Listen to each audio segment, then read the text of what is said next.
পণ্ডিত গতুলালজি। এদেশের বাউল কবি বিশ্বাস করে যে চোখের আলো নিভে গেলে মনের আলো জ্বলে। এটি অন্তত পণ্ডিত গতুলালজি সম্বন্ধে প্রযোজ্য। গতুলালজি চোখের দৃষ্টি হারিয়েছিলেন, কিন্তু তার মনের দৃষ্টি ছিল উজ্জ্বল, সুদূর প্রসারী, আর এর সাক্ষ্য মেলে সেই সময়কার সাহিত্যের পাতায় পাতায়। ঊনবিংশ শতকে ভারতবর্ষ বহু দার্শনিক ও সাহিত্যিককে পেয়ে ধন্য হয়েছিল। পণ্ডিত গতুলাল এই সময়কার শ্রেষ্ঠ সাহিত্যিক ও দার্শনিকদের মধ্যে অন্যতম।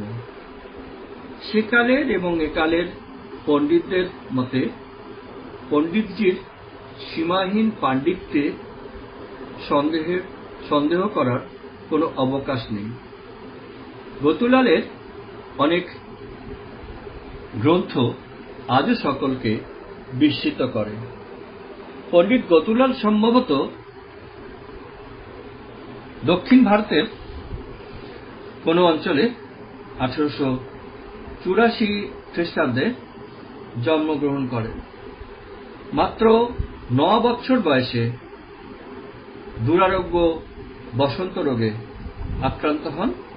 শেষ পর্যন্ত মৃত্যুর সঙ্গে লড়াই করে জয়ী হলেও তিনি দৃষ্টিশক্তি সম্পূর্ণভাবে হারান। কিন্তু অন্ধত্ব তার গতিপথকে রুদ্ধ করতে পারেনি।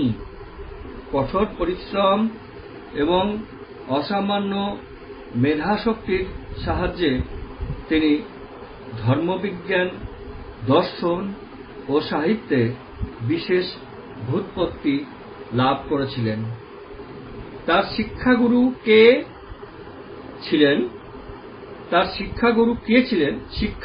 কে ছিলেন এবং কিভাবে তিনি এই পাণ্ডিত্যের অধিকারী হন তা আজ সুস্পষ্ট করে বলা সম্ভব নয়। তবে তিনি অসামান্য স্মৃতিশক্তির অধিকারী ছিলেন এবং বালক বয়স থেকেই তার দর্শন ও সাহিত্য অনুরাগের পরিচয় পাওয়া যায়। শোনা যায় মাত্র 18 বছর বয়সে তিনি ব্রহ্মসূত্র স্বরদর্শন আয়ত্তে আনেন এবং এই সময়ের মধ্যে তিনি সংস্কৃত ভাষায় বিশেষ ব্যুৎপত্তি লাভ করেন। তাছাড়া কাব্য ও নাট্যশাস্ত্রে তার সুস্পষ্ট জ্ঞানের পরিচয় পাওয়া যায়। তিনি ছিলেন বৈষ্ণব এবং বৈষ্ণব ধর্ম নিয়ে মৌলিক গবেষণা করেন।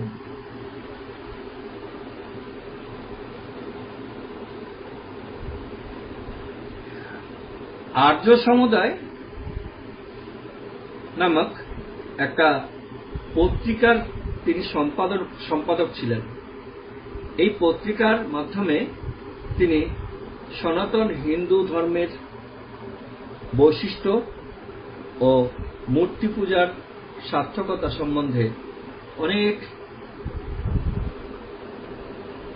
সারগর্ভ প্রবন্ধ প্রকাশ করেন।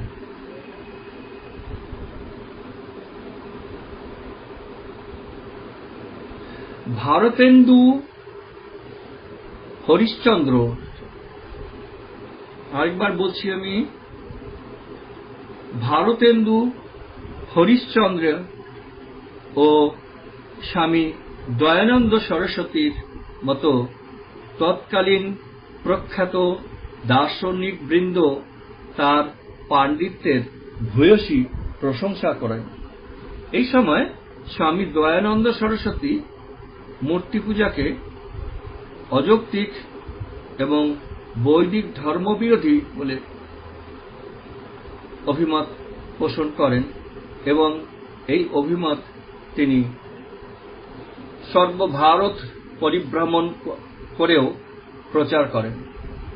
পণ্ডিত গতুলালজি স্বামীজির সঙ্গে এক হতে পারেননি।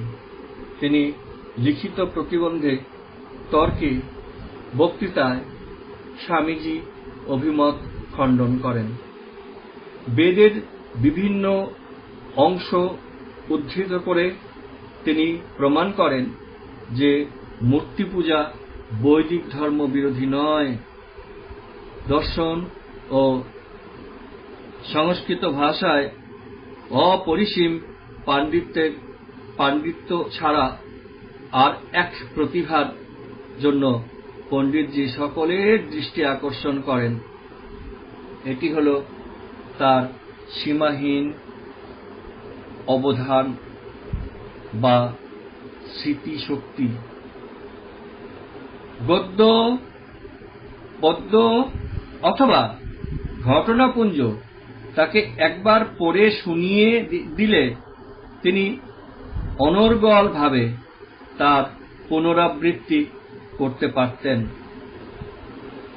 তৎকালীন দেশীয় রাজা ও মহারাজা বৃন্দ তার এই অপূর্ব স্মৃতিশক্তিতে আকৃষ্ট না হয়ে পারেননি। তিনি বহু রাজদরবারে নিমন্ত্রিত ও পুরস্কৃত হয়েছেন।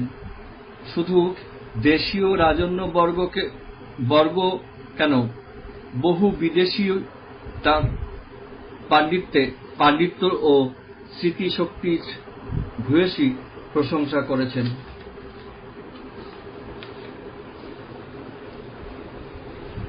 দৃষ্টান্ত স্বরূপ আমরা বলতে পারি স্যার মার্নিয়ার উইলিয়ামস, জার্মান পণ্ডিত উইলিয়াম ভেডেনবার্গ, বম্বে হাইকোর্টের অন্যতম বিচারক অধ্যাপক প্যারসন, স্যার রিচার্ড টেম্পলের নাম এই বিষয়ে উল্লেখযোগ্য। প্রতিভাবান দৃষ্টিহীনদের ইতিহাসে সুরদাসের পরবর্তীকালে পণ্ডিত গতুলালজি স্বভাবতই সকলের সর্বাধিক দৃষ্টি আকর্ষণ করেন। সুরদাস যেমন গানে গানে গ্রিক রূপকথার অরফিয়াসকে বাস্তব রূপ দান করেছিলেন, ঠিক তেমনি পণ্ডিত গতুলালজি পাণ্ডিত্য ও স্মৃতিশক্তিকে বাস্তব রূপ দান করেছিলেন।